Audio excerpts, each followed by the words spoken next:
is GKW. Welcome to another edition of Good Karma Wrestling. I'm Gabe Neitzel from ESPN Milwaukee. With me, as always, from ESPN in West Palm, Brian Rowitz, who is back from Philadelphia. And check him out, ESPN 1000 in Chicago.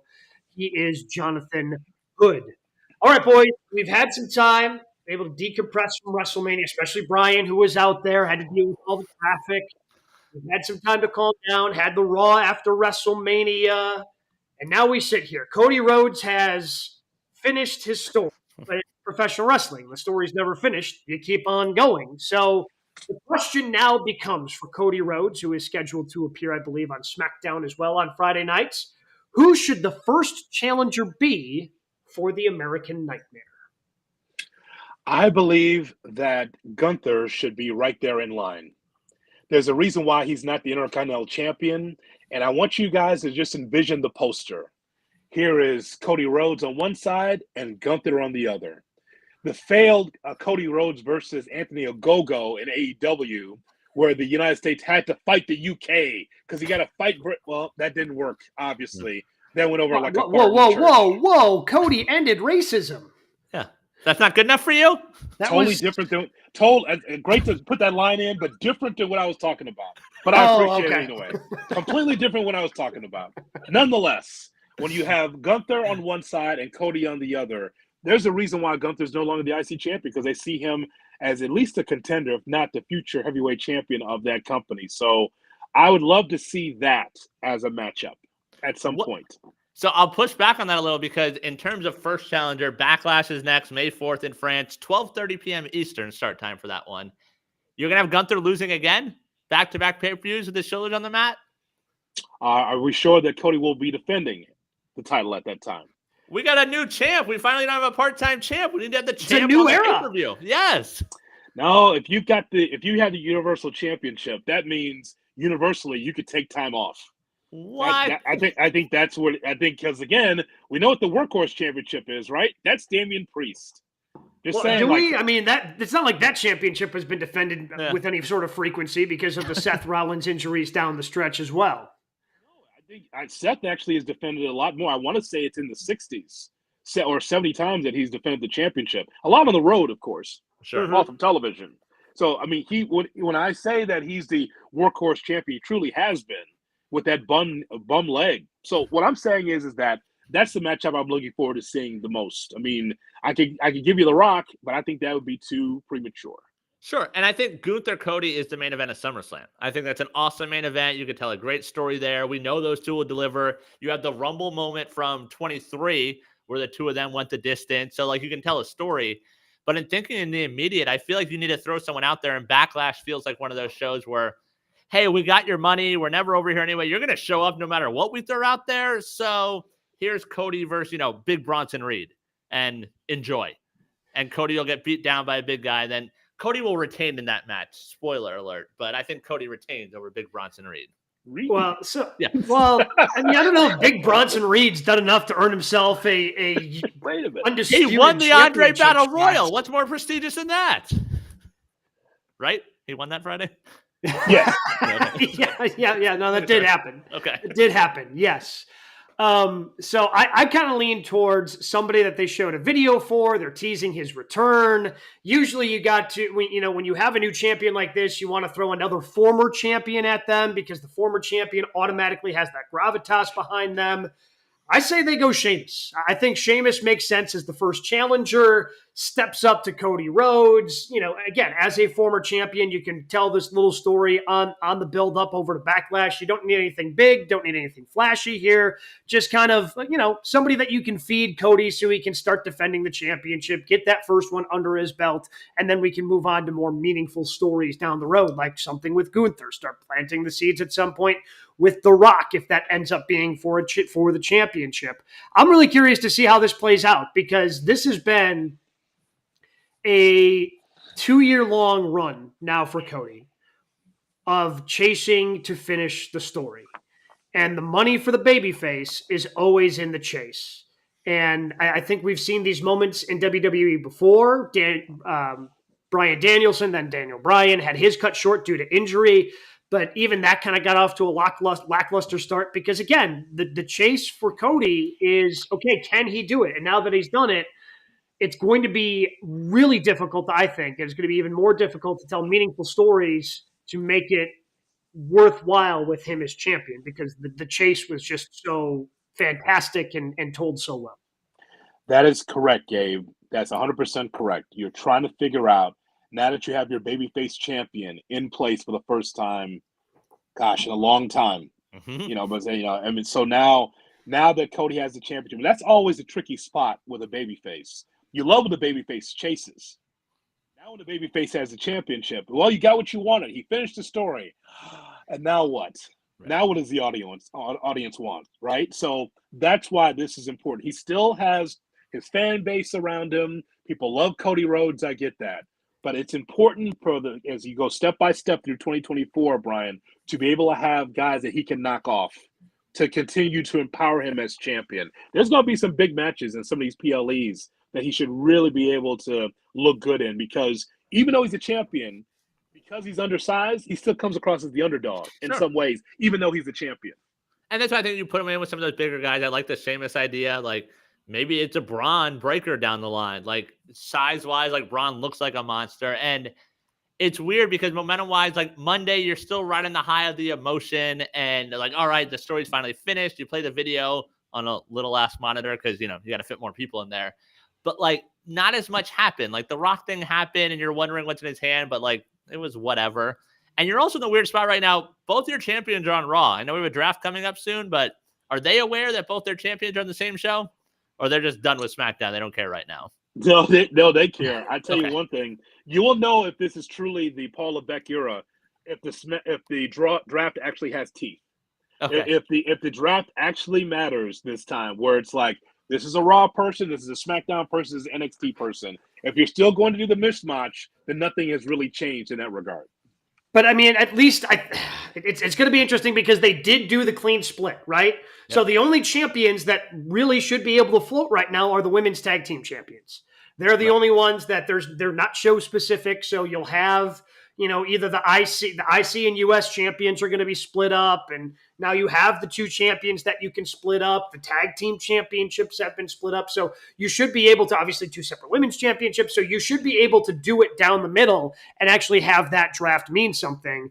But again, I think Cody's going to be, because this is who Cody is, he's going to be on SmackDown on Friday, and the draft is right around the corner. So if you end up having to, Cody works a couple extra Fridays, I don't think he's going to say no, because he seemingly has said yes to everything the WWE has asked him to do, really ever since he's come back. So I don't think it's that big of an issue, especially since the draft is going to be coming up so fast and they're doing it around the NFL draft. Yeah, and at least the draft this year is before Backlash. I don't remember if it was last year or the year prior. Remember they did it where you had the pay-per-view and then the draft, and it was weird, and it's like you didn't really know where everyone was, so at least you have that sort of disconnect. But the story, like what you guys are saying about the chase, like we put so much in it. We invested so much in that chase. Is there something else, or does Cody get stale? Like, does Cody go down that Cena route? Because he is that white meat baby face, and it's amazing every time to see the reaction that people haven't turned on him yet. And I could possibly see, if this is a long title run, people being like, you know what, I don't want to cheer for this anymore. Yeah, I mean, it could easily, if you don't do it right, people will easily turn on it because they get bored of, what do you want to talk about? Like people will turn on that the same way they turned on Cena if you don't find a way to do it meaningfully and tell good stories the way you did because again, it's only as worthwhile as the stories you're able to tell with that championship. Again, my money is on we don't get a first meaningful, meaty story until a build to SummerSlam. Yeah. You know what, guys? I'm really optimistic, though, with Cody being the champion, because this is not under Vince. Sure. The reason why that maybe some people were bored by some of the storylines and some of the wrestlers is because how they're booked. The same old matches, or the repeat matches, or storylines that had no meaning. Well, I think that this time around, because it's Paul Levesque and because it's this crew, I think that they're into telling long-term stories. They see AEW and other companies on the other side, and they go, well, we're going to be the opposite. Right? We're going to still have great matches, but we're going to tell stories. The story they're telling with Rhea Ripley, the story they're going to tell with Damian Priest and Logan Paul and Sami Zayn and Becky or Bayley. They're going to continue to tell these stories. And I trust the booking in this situation for it to be these tentacles. What's The Rock doing with Cody Rhodes? And what's the next opponent for Cody Rhodes? And what does Paul Heyman think? And just like, it'll be these little things.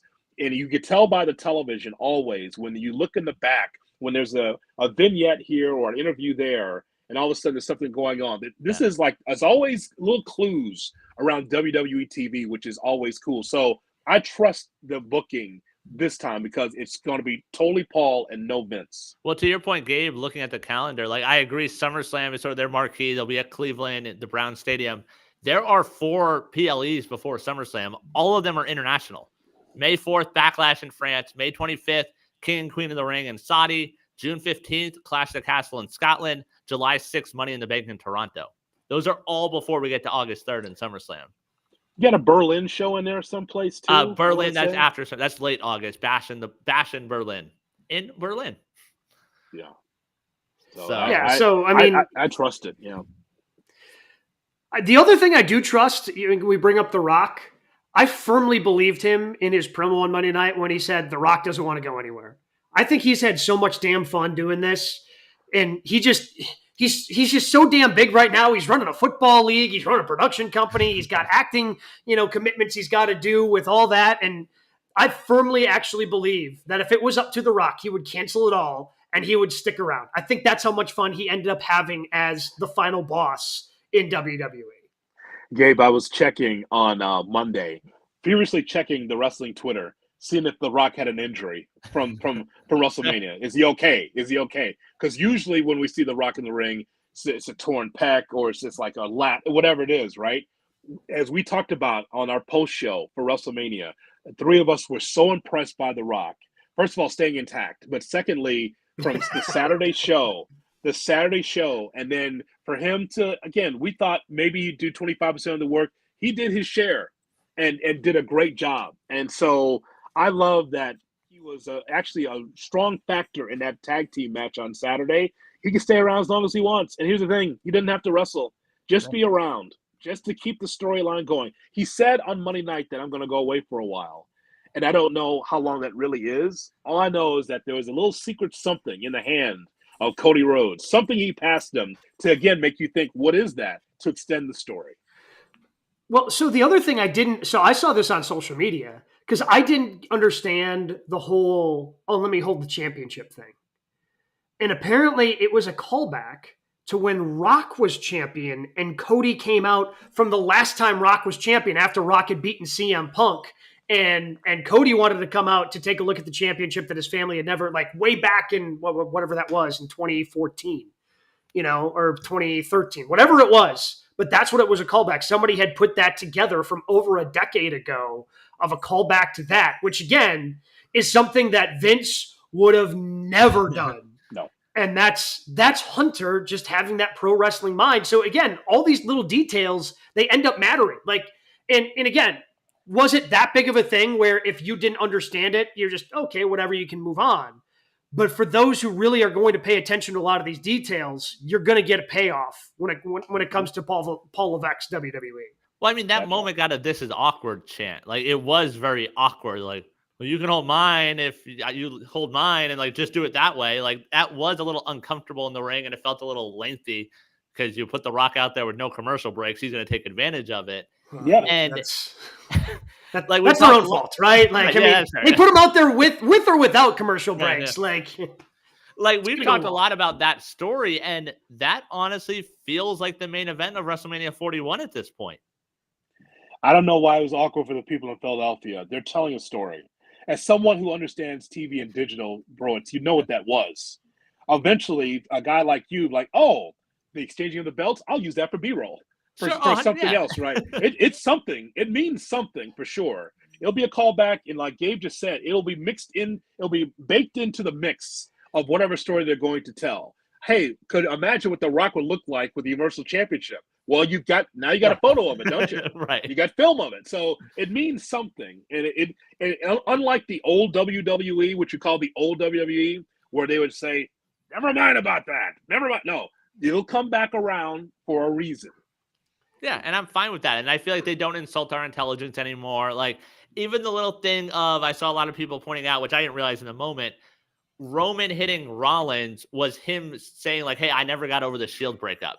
He could Yeah. have easily hit Cody He and ended the chose, match there, but he chose the he other route. chose Seth, and he Yeah. chose to get the revenge from that. Which, yes, I did pick up, and that was like the theme of WrestleMania. Right. Of you got distracted by something else than the task at hand, and it ended up costing you. Right. Which is insane. There's nothing like continuity in Right. like in a movie, TV show, wrestling. Uh-huh. Continuity, right? Like, so the biggest error for Roman is for him to say, I need my revenge on Seth versus staying focused and knocking out Cody to retain the championship. Yeah. Like, his mental error, he caused himself to lose the championship more so than Cody did. And this is what happened. So I just think that's really brilliant. Someone's paying attention up there in Stanford. Yeah, which is crazy to say. Yeah. Plenty of other Exactly. plenty of other things to pay attention to in the world of professional wrestling, including WrestleMania, Raw, AEW. We discuss it all right now. And in the other top 3 stories, we like to call it the 3 count here on GKW. What do we have at number 1, Brian? All right. We talked about Roman Sunday night, 1,316 days as champion. The run came to an end for Roman Reigns. This came up in our post-show discussion, so we'll carry it over tonight. Will we ever see Roman as champ again? I don't think we do, because if we see Roman as champ, like it's going to be hard for me to picture him having a short run, right? So I don't see him taking the championship off of Cody Rhodes anytime soon. I think it's going to be in their best interest to separate Bloodline from Cody, at least for the time being, in the upcoming draft. And maybe they split up the Bloodline completely. Who knows? So, him walking around with the world championship, like, that doesn't feel right either. Like, you've come to associate Roman Reigns with that universal undisputed championship that he's had. So him walking around with the WWE's current version of the big gold belt just doesn't seem right. And I think that even though he's kind of earned that right of being the part-time champ, I honestly believe that Triple H wants to go away from, for at least a little bit, having a part-time champ. He wants to have the champion that is going to show up. Doesn't have to necessarily wrestle on every show, but is going to be there. And you can build segments around them because you need those. And those are going to be important over the course of the 5 hours of television that you have each and every week. So, and plus, I wonder how much longer Roman's going to do this. I just don't know. He strikes me as someone, because of the schedule that he's on, that, okay, maybe he ends up going on a Bryan Danielson schedule, the way we've heard with Bryan, where he's not going to officially retire, but he's not going to be a full-time wrestler once this kind of whatever term ends that he has over in AEW. So Roman's going down to Mexico to work AAA matches? Is that what you're saying? No, that's not what I'm saying. That's not what I'm saying. But I could see him coming back. I could see him being a modern-day Undertaker. Sure. You come back for Mania, maybe you show up and you kick Brock Lesnar in the dick and set up a SummerSlam match, things of that nature, but never really being the champ again. Yeah, I think that you nailed it, Gabe. I don't believe that Roman Reigns will be the Universal or World Heavyweight Champion. And it's not to say that Roman's old. We're not saying that at all. No. I mean, as far as a champion, man, he's been in the lawn chair. I mean, Mike, he's had his big matches, but he's not on the road. I'll make a modern reference for once. He hasn't even been on the road like Cena did with his, how many was 15 championships? Like Cena was still grinding while he was champion. Well, even when Cena wasn't champion, like even in the times he's come back, when they did Summer of Cena a couple of years ago, like there was a house show in Milwaukee. I mean, the place was packed because Cena was at the house show in Milwaukee. Like things that he doesn't have to do. Like he's been in the big movies already, and then I've got time off. So, but Cena is, if he's going to do WWE, he's going to do WWE. Like he's going to make sure he hits all the towns, because that's just who John Cena is. And this reign is different from others because, hey, we've seen multi-time champions before. Yeah. Whether it's, Triple H and Shawn Michaels and The Undertaker. But see, when they lost the championship, they were still on the road, right? Sure. They were still wrestling.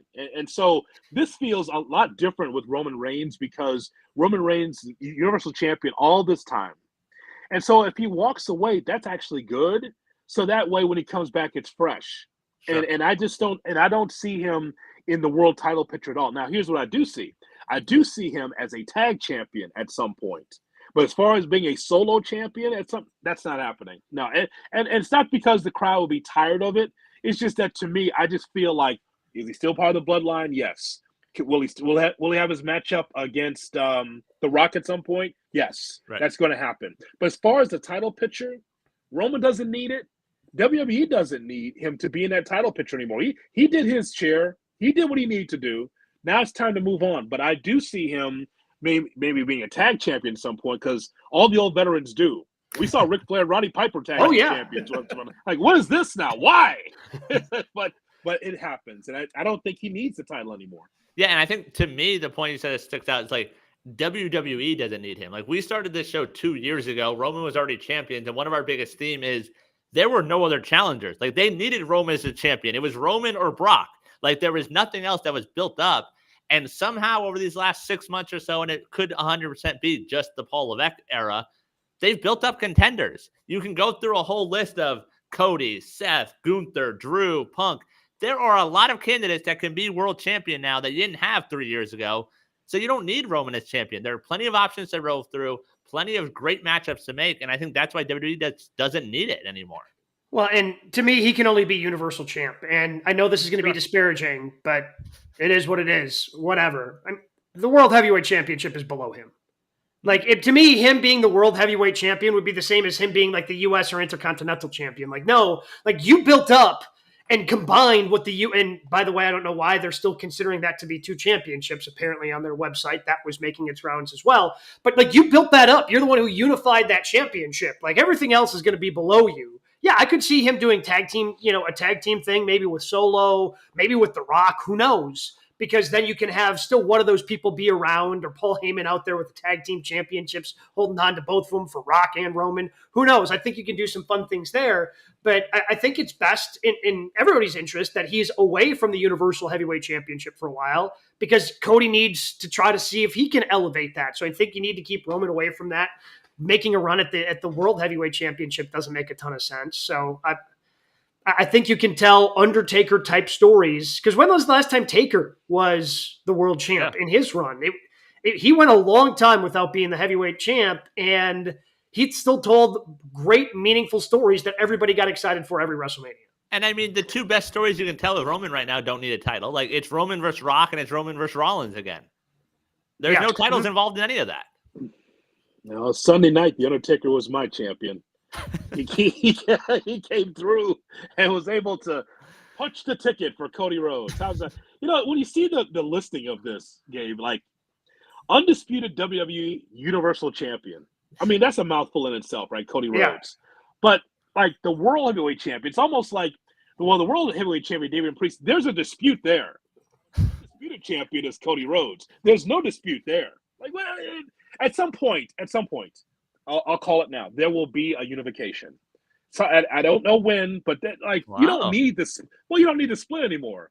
Because what you're saying, bro, it's like, we expect Cody Rhodes to defend that championship more than Roman did. Yes. That's what you just said earlier. Okay, so you don't need the splitting of the championships. At some point, but if you're splitting the shows, then don't you need a big champ on both shows? You don't. No, you need one World Heavyweight Champion. That's what you need. But I understand what. But as a show, we talked about there was a need for a split because either Brock or Roman wasn't around. Right. So it's like, okay, we need to have some champion. People were begging for this for years. Like, can we get someone we can root for that's defending the championship at the top of the card? Anybody. Just give anybody a championship. Okay, Seth, here you go, right? But I'm saying at some point, that's going to be one championship again. As things change under Levesque, that's going to change. I mean, I guess that works, because that could be the floating champion. To answer your question, Gabe, 2010, the last time Taker was a world champ. The one world champ does add the floating, and I do like that. I didn't even argue you probably only need 1 tag titles, the way they booked the tag division, but make it that much more prestigious of like, hey, this is the thing, and you do it that way. You know what we're talking about, Gabe? Gabe, we're talking about the NFL now. This is what the WWE has become, right? Because all these shows that they're having is international now. Like Nick Khan has got his fingerprints all over this. It's like this is much bigger than Poughkeepsie, New York. Now it is much bigger than just a house show in Tacoma. This is huge now, right? We're international, and so because of this, you can streamline it however you want now. Now we just want one Super Bowl champion. We don't need two anymore. Man, we just need one crazy. tag team champion, right? Again, that goes all the way back. I mean, they've had more or less two champions for 24 years. Whenever they came together and the WCW championship became a thing, and then eventually it was just the World Heavyweight Championship when they lost the WCW moniker. But they've had those. I mean, at different times they've been brought together. They've been split back up. They've done all these different things, created the Universal Championship, which, again, I just assumed the way that Triple H said it, there were a couple of different ways that they worded it, that it was just the undisputed WWE champion. So I assumed they were getting rid of the word universal, which was the WWE universe was clearly a Vince thing. Oh, we're going to have a universal champion. That's bigger than world. Just these crazy Vince McMahon ideas that were like, okay, I guess we'll go with it. But just having a WWE champion, I feel, in bringing that back to its roots, I think that's one of the things. If Cody's not going to get the Winged Eagle championship that he said he likes, I think at the very least we can just bring this back to a simple WWE champion, drop the word undisputed, drop the word universal, and just have that go back to being a WWE champion. So having said that, Damian Priest is a WWE champion. I don't remember which one's which. I always have to write down like this title, that title. No, that's Bruno's championship. He's the world. Okay. Well, he's the world heavyweight champion. That's a new title. That's a new title. No. Rollins' title. Yeah, that's Rollins' title. There's only one. There's only one. The history is one, and it's Seth Rollins. Well, I guess never mind. Two. Drew McIntyre, Seth Rollins. That's the history of the champions of the World Heavyweight Championship. Damian Priest's championship is the World Heavyweight Champion. No, the Bruno Championship is folded into the Universal. Yeah, the big gold belt and the Winged Eagle are both on Cody's shoulder. They both fall under that. Well, it will be once they combine these two. That's exactly what's going to happen. Undisputed WWE Universal Champion. Give me the long list of champions I've had. No, the World Heavyweight Champion. I can go one website, boom, all the way down. I can give you all that. That's why you need one. Enough. All these asterisks next to all these. Well, he was Universal. No, he was World. No, he's a. Stop. One champion, please. What do we got at number 2 this week, Brian? Right in the AEW world last night on Dynamite, we saw it happen. The tapes were released, the backstage footage from All In Wembley, the brawl, I use that term very loosely, between CM Punk and Jack Perry. Was releasing the tapes the right move by AEW? We were having such a good time. This is groundbreaking. Did you not see Hook stand there and do nothing? As Hook was confused. Just like the rest of us. And poor Chris Hero, so disappointed in the situation. Chris Hero. That actually might have been the best part. That might have been the best part of the entire thing. Of Chris Hero burying his face in his hands was clearly the best part. You know what he was saying? He was saying, "Oh no, oh no, oh no." No, it was not the right decision. Yeah. It doesn't seem like it. They tried to fold it into the story. It doesn't make any sense. Did that not just play out exactly the way Punk kind of said it played out? Yeah, it felt like it. There wasn't anything, I guess, given all the details and all the leaks that have been around this one. Now, there is still mystery surrounding Brawl Out from the year previous. But this one, I feel like was pretty well reported on. And I feel like all the reporting, including what CM Punk told Ariel Helwani, this is kind of what I pictured happening. And I guess Tony was fearful for his life because I assumed when CM Punk leaned over the table, we couldn't quite see where TK was sitting and Gorilla there. I'm assuming when he leaned over, that's when Punk was yelling, "I quit," and then stormed off. So this was just the most petty thing that you could possibly do. And you didn't need to do it. WWE's having a moment. CM Punk did his thing. By the time after Punk talked, and then by the time you decided to release this, like everybody had basically forgotten about CM Punk's appearance on Helwani anyway, because we had so much other wrestling stuff. We had Paul Heyman giving one of the great speeches in Hall of Fame. We had WrestleMania. Collision actually drew a bunch of viewers despite being on an awkward time. Like, we're rolling, baby. We got some good things going in the world of professional wrestling. And then you decide to slam on the emergency brake because you want to be petty, because you don't like the way CM Punk characterized you as a boss and thought that this would be some big groundbreaking thing that would make you look good, when in reality it's making you look petty and kind of being the person that CM Punk accused you of being. Well, we go back to that interview with CM Punk, and the quote what he said to Ariel Helwani was, Tony Khan is not a boss. More of a friend, more of a colleague, but not a boss. Here, and let me put this first before I go into this. Apparently, from people that was in Charleston, West Virginia, this backfired because you had CM Punk chants happening the entire time that they were showing the video. And Charleston, West Virginia is a WWE town. It is. So the idea that you're going to try to break bad on Punk in front of that crowd, and all they're chanting is CM Punk, a WWE superstar on an AEW show. Nice job, Bucks. Really nice job. So here's the thing. Couple things out of this. Number one, the whole setup was awkward with the 2-camera set. It wasn't live. Obviously, they taped this whole thing, and they had the little monitor over their shoulder, and they wanted to expose CM Punk in the name of FTR. We'll talk about that part of it in a second. They show the video, and so everything seems normal to me until CM Punk goes up to Jack Perry. They have a conversation.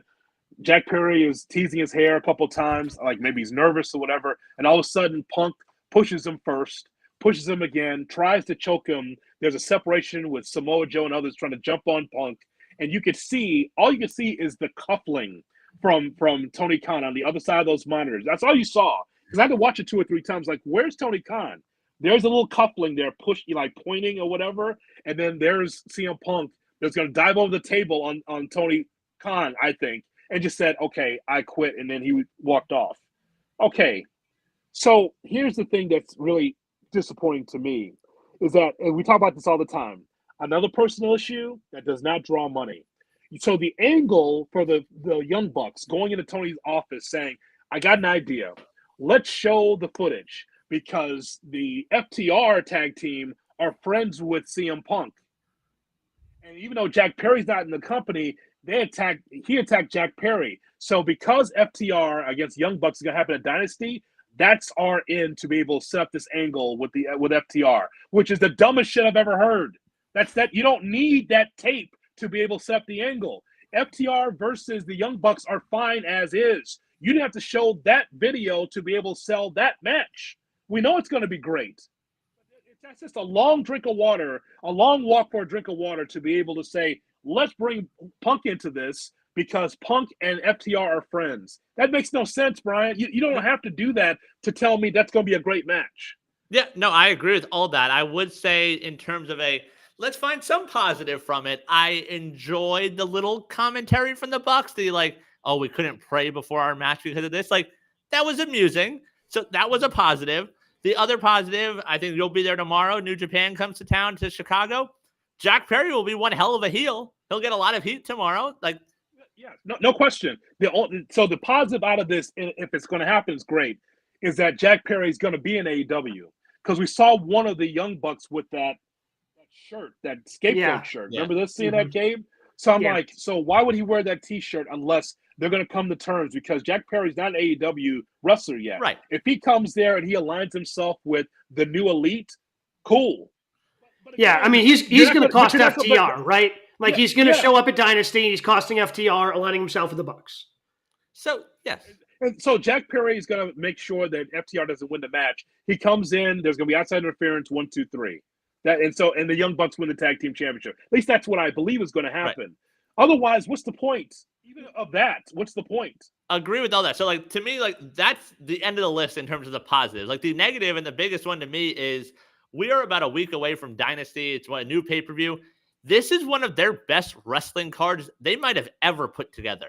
Like, you have Joe and Swerve. You have Ospreay versus Danielson on this card. You have FTR in the Bucks. You have Storm versus Thunder Rosa.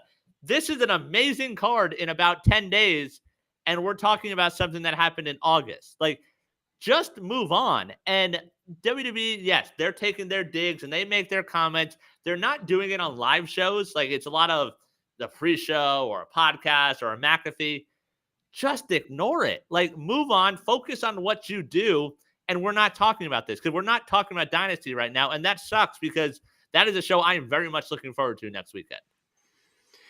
In another negative, I would say it probably pissed off a lot of people in your own company. Either Tony Schiavone should be nominated for an Emmy for his disgust that they showed when they cut after that to him, like on commentary. I mean, he was, you could see the look on his face, like, what the hell are we doing? Why are we doing this? Like, do we have to do this? Like, please, just so you can see the exhaustion on his face.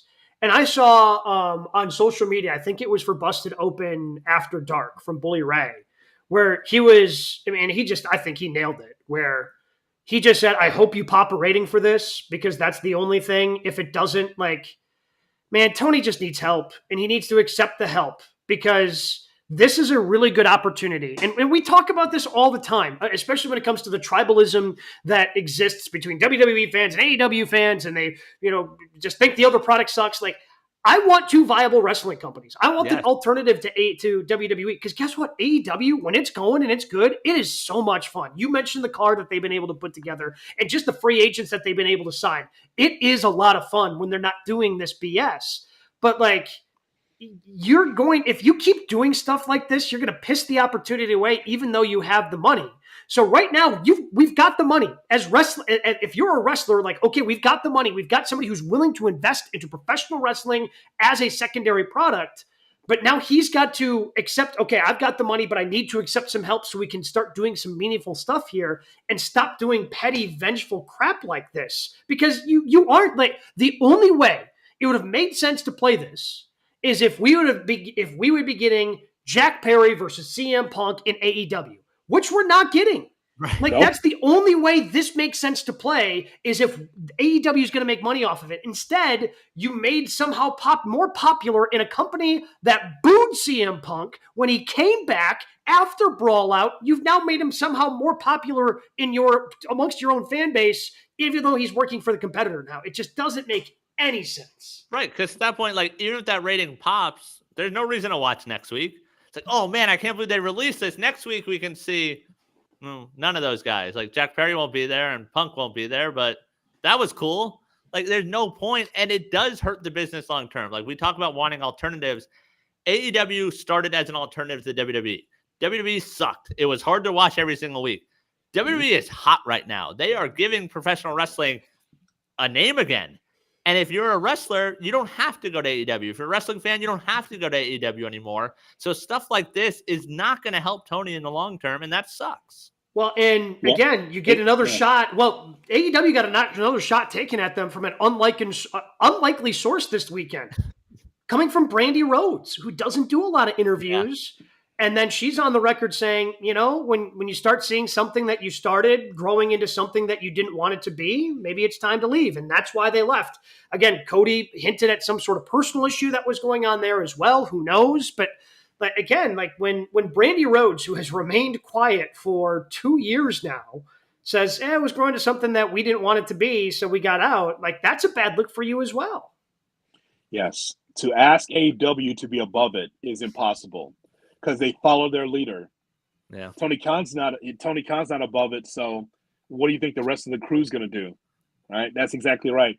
I was watching Tony, who is now in the front office, by the way. I don't know if everyone knows that. He's not an announcer, just an announcer. He's in the front office and because it's something that he really wanted to do in WCW, but was not really allowed. He was kind of an announcer, kind of executive producer, but not having any swing in the company. But now he has an AEW.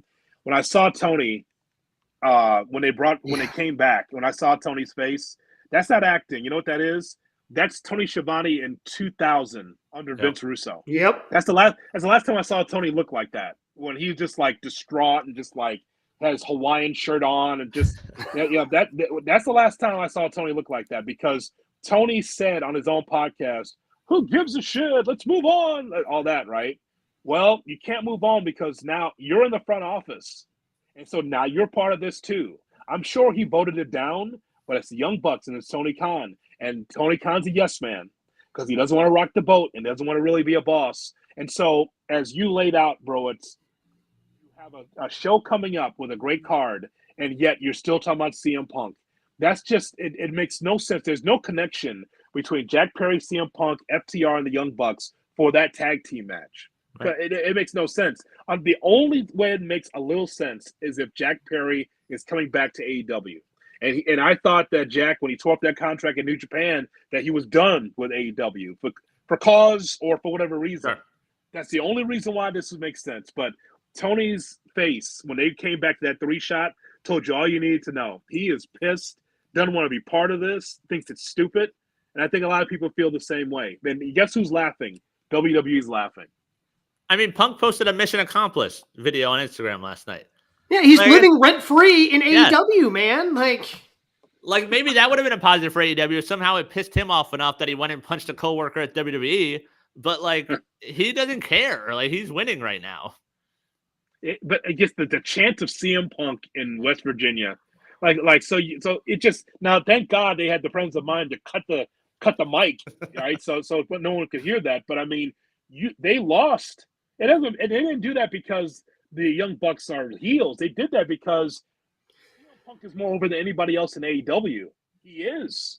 He's not even wrestling right now, Gabe, but he's more over. So that's why they chanted for him, because he's an actual star.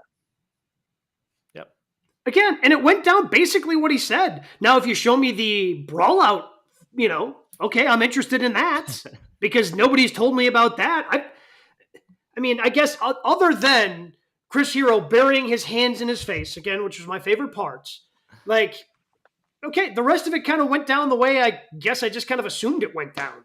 I guess I know. If anything, it adds to the story of Punk because he still went out there and delivered a banger with Joe. That all happened, and then he went out there and had a match. Yeah, they need to avoid the petty stuff. Look, every once in a while, the playful shots back and forth. For example, Ospreay in his promo last night, he went after Triple H a little bit. Which I guess I get a little bit because he felt that Hunter was talking about him in his press conference after one of the nights where he's like, yeah, there was, some of these free agents, maybe I'm glad we didn't get because their work ethic isn't up there. So you start questioning somebody else's work ethic. I get that, but maybe just avoid it. Oh, no. My hero. My true hero.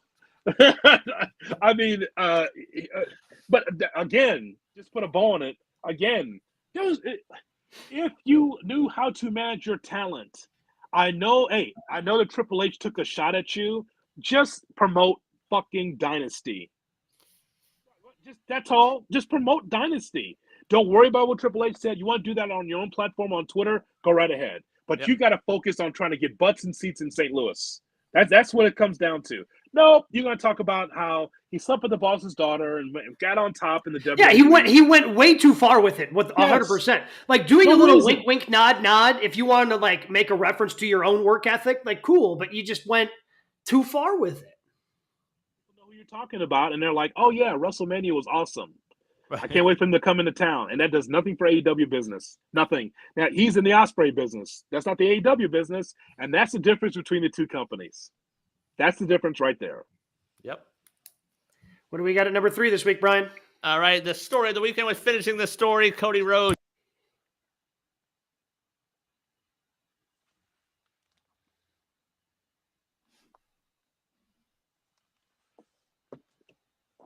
Did we lose Brian's audio? I think we lost it. I completely stopped hearing Brian. Oh, hi there, guys. Oh, there we go. Hello. We got it. Oh, my bad. We saw stories finish this weekend. Who else in wrestling do you want to see finish their story? All right. This is a harder one just because the Cody Rhodes finishing the story, and especially the way down the stretch they were able to tie it all in, from dashing Cody Rhodes to Stardust to having to leave the company to having to come back. It's tough to match that. But honestly, the first thought that popped into my head, and maybe it's because I love this guy, and I don't want to see him go down with the AEW ship, which, by the way, I'm not rooting for. I'm hoping AEW figures it out. And maybe because I thought for a second that he somehow was showing up at WrestleMania when we heard the theme music. But man, I'd like to see Mox get a run in this WWE with Triple H. Wow. That's what I would like to see. No gas mask, you're saying? Yeah, no gas mask, no vignettes being like, oh, I have to get a vaccination because I don't want to go to your dirty city. Like, I don't want that. Like, I want to see, like, this version, because I feel like he'd be allowed to be this version of Mox in this WWE, which I think could be fun. I like to see Chris Jericho finish his story quickly. Quickly.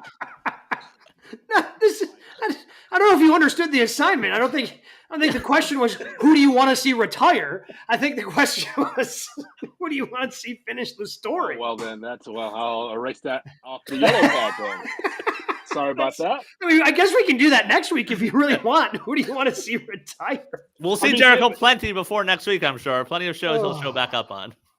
I do want him to finish his story. I want him to be in commentary on Collision. That's what I want. This whole thing that we're seeing now is just nonsense. Like, so your angle is that you're supposed to be a mentor, but yet a heel. Like boy, that's great, man. That's out of Booking 101 right there. Wow, that's restaurant quality. As good as he might finally be out of ideas. As good as he's been at reinventing himself. Like, which again, if he runs out of ideas, he's been doing this for 30 plus years. I get it, man. Like, you can't, not everyone, but it really sucks because he's dragging down Hook with him because Hook had some forward momentum. At least Shibata likes Renee's necklace. That was a positive of that segment last night. Well, let me tell you something. The English-Japanese translator is over. Yes. It's over. It's over. It's hilarious, man. It's good stuff. I mean, when you think about it, right? I mean, doesn't speak English, but boy, that little phone, that gets the job done. Good microphone on the thing, too. Yeah, very good. So why can't that be like we're going to see Bryan Danielson. I wrote his name down, but I think that he finishes the story. We believe it's going to be against the commentator from Collision that keeps calling him the clam digger. Yeah, Nigel McGuinness. The magician. Nigel, I mean, that's over. I don't know why he doesn't come out there and just do tricks. I don't understand that. The card tricks. I'm interested in how Cena finishes his story. He's going to have one more run at this thing. I'd like to know what that looks like. And when he finishes the story, does that mean he still does pop-ups, or is he going to be completely done? I think that's a good one. I think the one for me is the obvious one. It's Sami Zayn, world champion.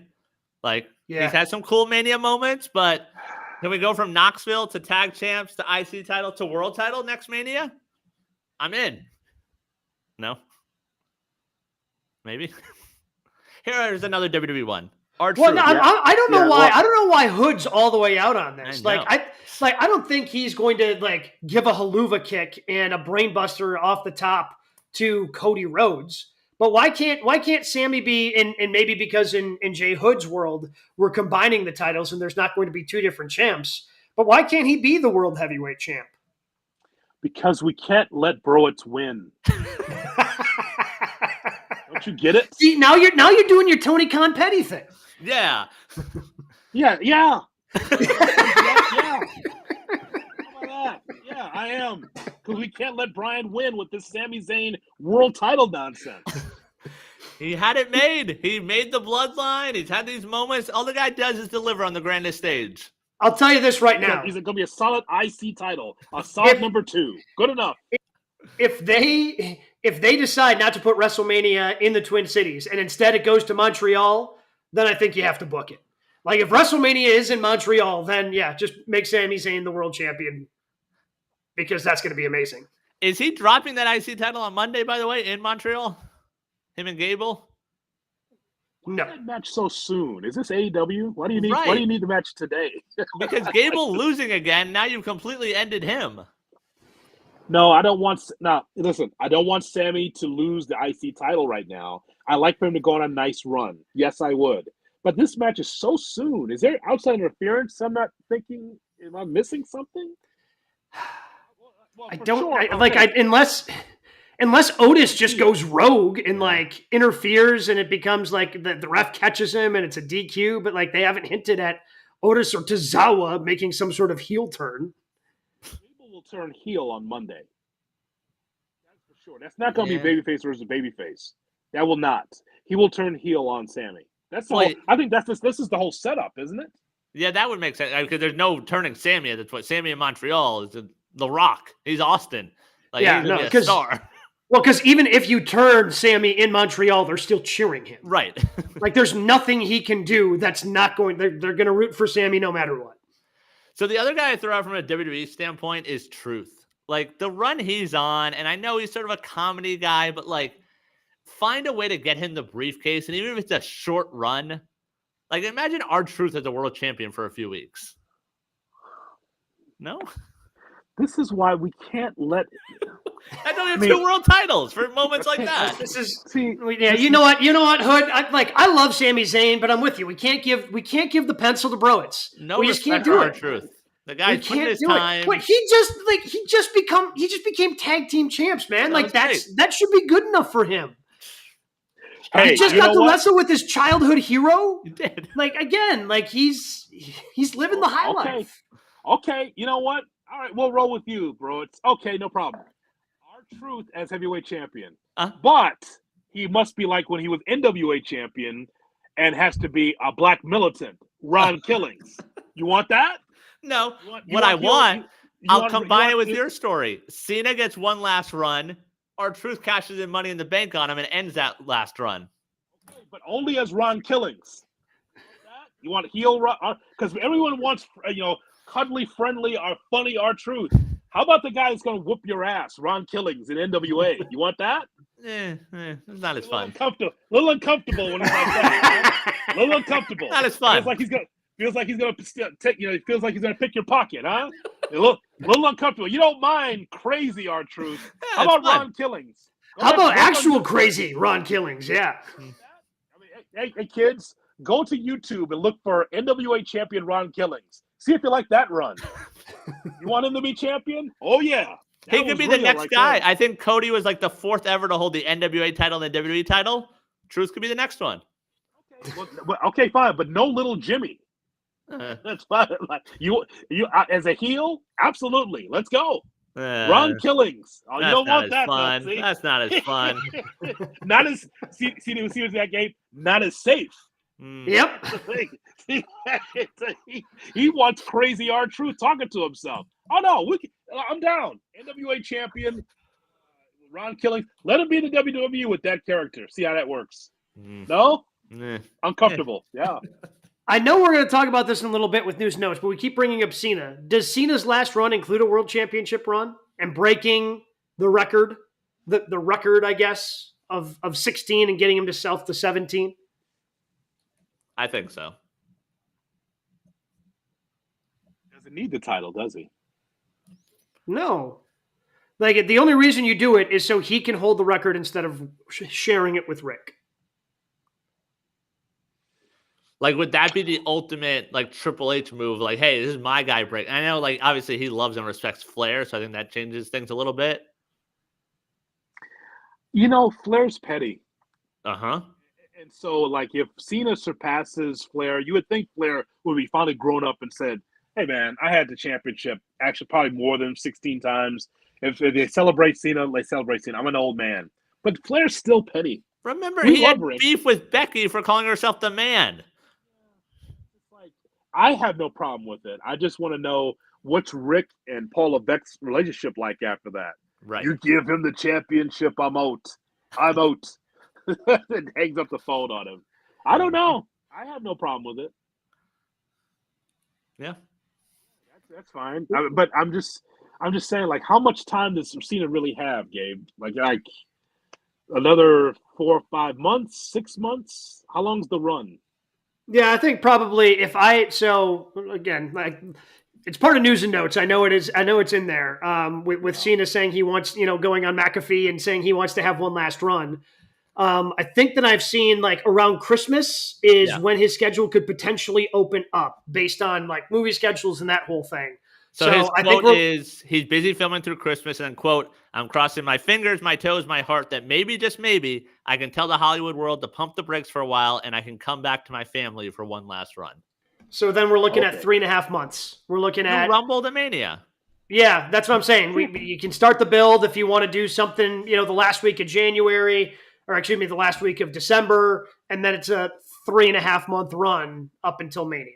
Yeah. So I would allow him to come back. If I'm Triple H, I go, okay, you're welcome to come back, but please stop cutting the nuts off of the talent with your promos, like you did Solo Sikoa and Austin Theory. Please, he crushed Solo Sikoa in like 3 minutes.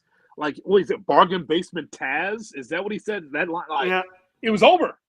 Done. I believe I saw the note. I don't think Solo has won a singles match since then. I mean, has Austin Theory won a singles match since Cena beat him? He's won half of the tag champs.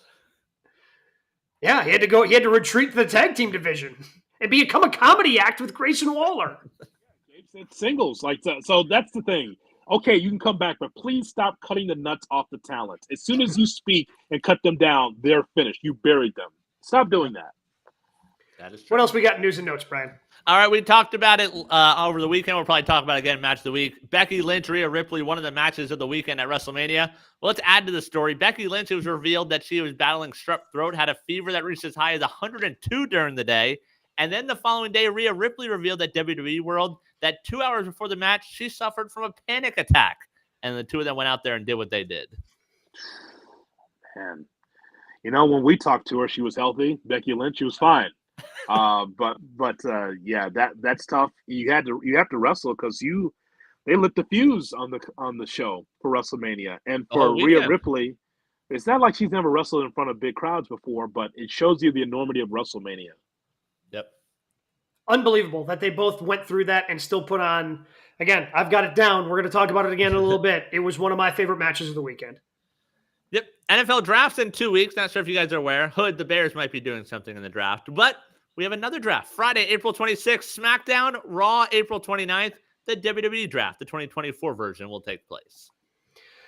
I like that they're doing it around the NFL draft. The problem is your first round is going up against the second round of the NFL draft. That kind of seems like a bad idea. I like the initial thought, but I feel like somebody brings this up, goes, oh, why don't we take advantage of this draft talk? The kind of the way that AEW went, hey, on TBS and TNT, they've got the NCAA tournament. Let's do the tag team tournament. Makes sense. Then you could do the cross promotion. Great, cool.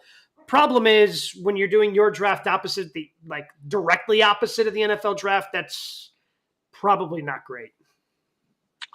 Yes. So the Monday Night Raw was against what on Monday? Was it the women's national championship? The men's national championship. The men's national championship. The men's national championship started about halfway through. Yeah. 9:20 Eastern. Yeah. I believe that's when it started, which is insane, by the way, insane. And Raw still did a really good number. We don't talk ratings here, but I read how well they did, 2.3 or 2.4, which is really good for them. It peaked at, I think, over 4 million at some point, or 3 million. So great, good for them. But Gabe, the whole thing's a juggernaut, this WWE. Now the three of us know that you want to be able to have your own night, no problem. There's always going to be sports, but you'd rather not go against the NFL, the behemoth that is the NFL draft. Just run the draft anyway. They're fine with it. It's something. But this is where WWE is right now. People will be fine with it. That's where they are. Finally, news and notes. AEW today announcing their pay-per-view schedule for the rest of the year. There will be 8 more shows every month except July. We will have All In and All Out back-to-back weeks once again. Some of the locations: Vegas, Long Island, London, Chicago, Tacoma, Newark, and Orlando hosting pay-per-views this year. No real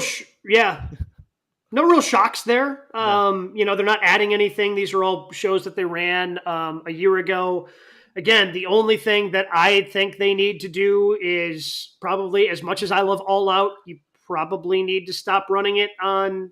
If you're running All In the week before, you just can't have a meaningful pay-per-view at All Out, because the all-in card is just going to be so stacked. You're not going to have, so now I have a week to build for a pay-per-view that you're expecting people to pay $50 and then pay another $50 for the pay-per-view. It's unrealistic expectations. I know All Out is a big part of AEW history, but also it's been part of AEW bad history. And I think if you, like, WWE does this all the time. They eliminate pay-per-views. People are excited because King and Queen of the Ring is coming back this year. That's like floated in and out of WWE for the last 20 years. You eliminate some things. All In is a bigger show. You deal with All In because you're doing it at Wembley again. Like, you can't run the show the following weekend. It doesn't make any sense to me. Yeah, no matter how many shows they're going to run, guys, they need something to get hot. It's a good company the way it is. The in-ring, as we all know, is very, very good to great at times, especially these pay-per-view events. They need something hot, man. And it's just the touring schedule seems the same. The only difference is World's End is going to be in your neck of the woods, Brian, and not in New York. But they're already going to run in Long Island. They come to Chicago. They got smart. They're like, we know right now we can't fill up the United Center. And probably barely fill up Wintrust, where I'm going to be on Friday for New Japan. So let's go to the smaller Now Arena, the old Sears Center, and we'll get the suburban crowd. They'll come out 9,000, 8,000 in Chicago. It'll be okay, but you can't take this market for granted anymore. Sure, because you flooded it, and so they go to the smaller arena where the Windy City Bulls play. So that's great, but it seems like it's the same. Well, to your point about Orlando, Orlando had Dynamite. It was the Dynamite right before World's End last year. So similar time frame, right around Christmas, like late December. And it was a good crowd for that. So they're probably like, hey, let's throw a pay-per-view there. Wrestle Dream is going to be in the Pacific Northwest like it was before for the Japanese crew to come over. Let's say, how close can we get? Alaska? No, Washington State. All right, come to Tacoma because they were in Seattle before, if I'm not mistaken. So same general location. But boy, they're not spreading out a lot. It's kind of the same cities. And but again, where's Milwaukee? Where's Milwaukee? I don't know if Milwaukee's on the schedule at all. I don't know if they're coming here this year. It's crazy. What do you mean? They're not? I have not seen a single thing for AEW Milwaukee. Okay. A single thing. All right. That's the bit. WWE is going to run AmFam Field, and it's going to be amazing. Once they winterize it? Yeah. Once the Brewers winterize that place, and they've don't need to bore people with all the details, but they got money. It was a whole battle here in the state of Wisconsin where they're going to winterize it so they can actually heat that thing up and hold events there in the wintertime. Yeah, they're going to do some. I think they're going to. Again, I'm crossing my fingers that we get it's not big enough for WrestleMania, but I think they could do the Royal Rumble there. Also, plan your life accordingly. Saturday night after Collision, Battle of the Belts. FTW title, Hook defends against Shane Taylor. International champ, Roderick Strong versus Rocky Romero. Non-title match. That's an eliminator match on Battle of the Belts. But oh my God. But it's Battle of the Belts. Yeah. Roddy has a belt. He just won't defend it. It's just such. Has any championship ever changed in battle for whenever they get this new TV deal done with Warner Brothers Discovery, we can get rid of Battle of the Belts, right? Yes. Or you can stream all the old ones whenever you want. That's going to be the best part about the TV deal. That won't get any hits. I understood what they were trying to do with this, but as we always say on this show, if you butt it up next to Collision or next to Rampage, it's just a 2-hour Rampage or a 3-hour Collision. That's not actually a show by itself like Saturday Night's Main Event or Clash of Champions. You can't have Battle of the Belts next to the other show as shoulder programming. That makes no sense. Well, and you don't need it. You've got 10 pay-per-views now. Yeah. I mean, look, but here's the thing. But as a business, though, Gabe, it's kind of like, if the network says we want you to run a show, what are you going to tell them? No? I get it, but just try to make it worthwhile. Like in Battle for the Belts, I'm not saying do a title change every time, but if you do a title change on one of these, now I know I actually have to pay attention to it. But even the better, if you're going to do Joe Dustin for a title, throw it on that show. I agree with that. Why not? And by the way, isn't that the dog chasing his tail? Hey, Cody just won his championship, but what about Dustin Rhodes? What about his story? It's about Dustin Rhodes' story. It was only an eliminator match, non-title match. Is that not the 1 seed, the 16 seed trying to beat the 1? Are you kidding me?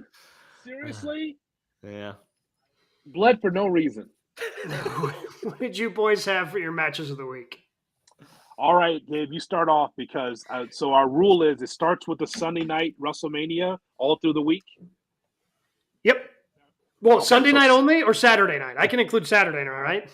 Well, it's the week, I thought. We always go we back can to do our that. last show to Should we show. go back to the last show? Okay. Yeah. All right. Because I've got Becky versus Rhea. Becky versus Rhea Yeah. is on my list, as is in both these from WrestleMania Saturday. Becky, Rhea, Sammy, Gunther. I just thought, again, the storytelling was fantastic in both of those. And then somehow elevating it more, even though it was my favorite match of the night already, finding out about how they dealt with their own personal illness and panic attack for Rhea, like that just somehow elevated it more. It was a great tone setter to what was a great weekend of professional wrestling. So what was the best match? Did that steal the show like we thought? Because if Jimmy and Jay Uso was the worst, what was the best? Maybe that match? For me, it was Becky Rhea. Yeah, I think so. Yeah, it was between that and Sammy Gunther. Sammy Gunther was outstanding. First of all, it's a finish that I didn't expect. It's on my list because I did not expect that finish. I didn't expect Sammy to win because the build was so short. It wasn't like a 6-week build of him working with Chad Gable and really working. It was kind of very rushed, I thought. Yeah. And it's typical Gunther laughing at the opponent, just the smile, just like, yeah, I'm going to face you, right? You're going to be my opponent. Like the belly laugh, right? So how was I going to believe that Sami Zayn was going to win? And so Sammy wins. So very surprised at the finish, and it delivered. Yep. So then from there, like spreading all over the place. Like Dynamite's best match was Penta against Adam Copeland. Yep, without a doubt. And that was the other one I had on my list was Penta versus Cope. And Penta's gear was really cool. Yes, it was. Yeah. I mean, Penta always delivers, Yeah. man. Like, we need more. And again, like, you guys know how I feel about Rey Fenix, but Penta and Phoenix, like, the more you can put them on your television, the better off you are if you're AEW. All right, Brian, let's go. We don't have the 20 minutes. Go through all the matches that you saw that were the best. I know you got a whole yellow pad filled with matches. Yeah, do you have a single? Do you have a single match? Do you have a single match that was televised on your list? Streaming, yeah, streaming. Right? Yeah, does that Well, count? I mean, yeah, I guess. I mean, it is 2024. Everything's streaming. The Triller app, it previously Fight TV. So I did calculate in all the shows I went to. I took in 25 hours of live wrestling over 4 days in Philadelphia. So it's a lot of wrestling. I need to go through some detox right now. Bless your wife, man. Like, just letting you feed the addiction. Yeah, and it's tax season, and she's an accountant, so. Oh no, she's not busy at all. Okay, so go through it, man, because I know that you have like, if I threw out NXT. Yep. NXT Stand and Deliver. What was the best match in the card? So I never thought I would write this word down under match of the week. Corbin and Braun versus Axiom and Nathan Frazier. The opening match of Stand and Deliver. Like, Baron Corbin was in it. Yeah. Nope. Good, though. Very good. Unbelievable. Never thought I would write that down. The North American Championship, Obafemi. Yep. Everyone's raving about that matchup. That guy's good, and apparently him and Ivar are going to work at one of their upcoming shows, so that'll be cool. Oh, damn. Yeah. Do you have a best match at, say, Defy? I do, actually. Triple threat women's match.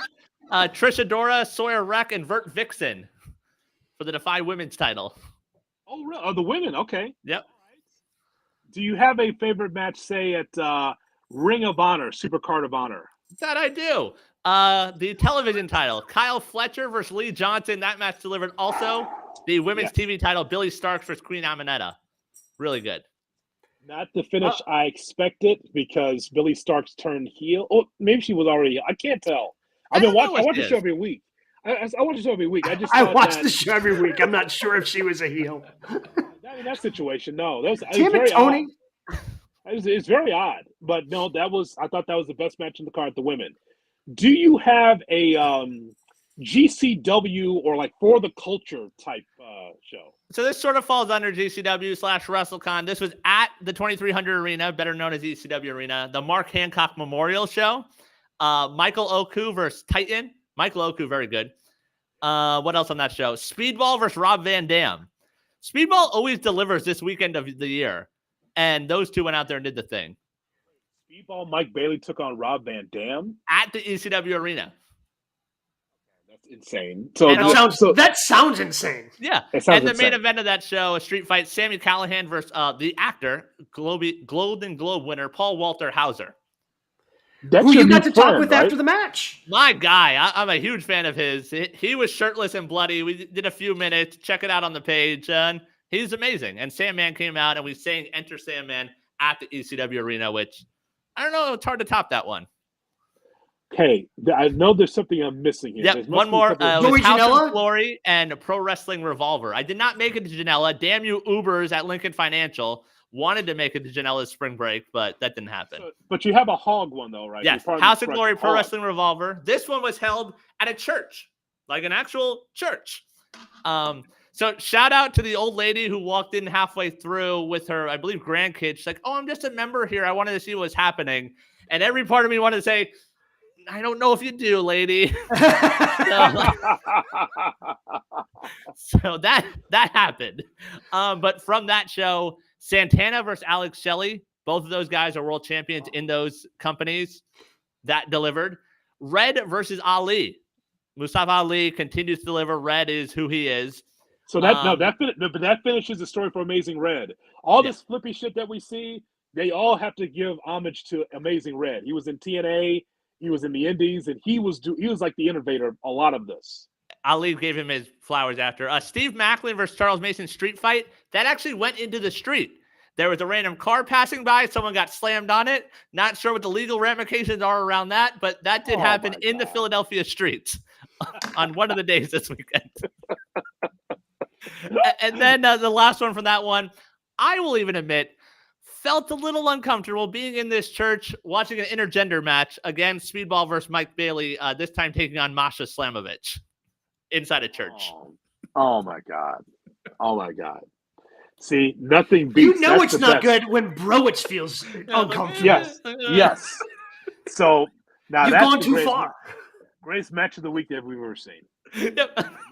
That's it right there. I mean, that's what I was waiting for. That's what I was waiting for.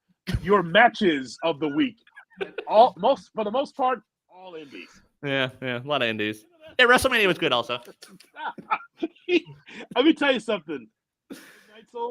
If he could have, I would have skipped WrestleMania altogether. Yeah, mm-hmm. Skipped it. Just like that was the only work portion of this trip, right? Like everything else was fun, and that's what he wanted to do. The WrestleMania, it's like, I got to go to work. Pretty much. No arguments here. No thoughts on Dragunov? Kind of an average match, right? Yeah, that was whatever. And Trick and Carmelo I had higher hopes for. Apparently they're doing a cage match next week. Oh, there's more. Yeah, apparently. Wait, they're doing the cage match on TV? Uh-huh. Like they do everything, man. It's all on the screen. It's all on TV. NXT, man. That's fantastic, man. I love that you enjoyed yourself at WrestleMania. I can't wait for me to go to Minnesota if that's where WrestleMania is. Yeah. We'll find that at one point. Come on, Gabe. Now Brian stays back. Gabe and I will do the coverage. Oh yeah, we'll cover Minnesota for you. We're close. We got Minnesota. If it's gonna be in Minnesota, we'll be there.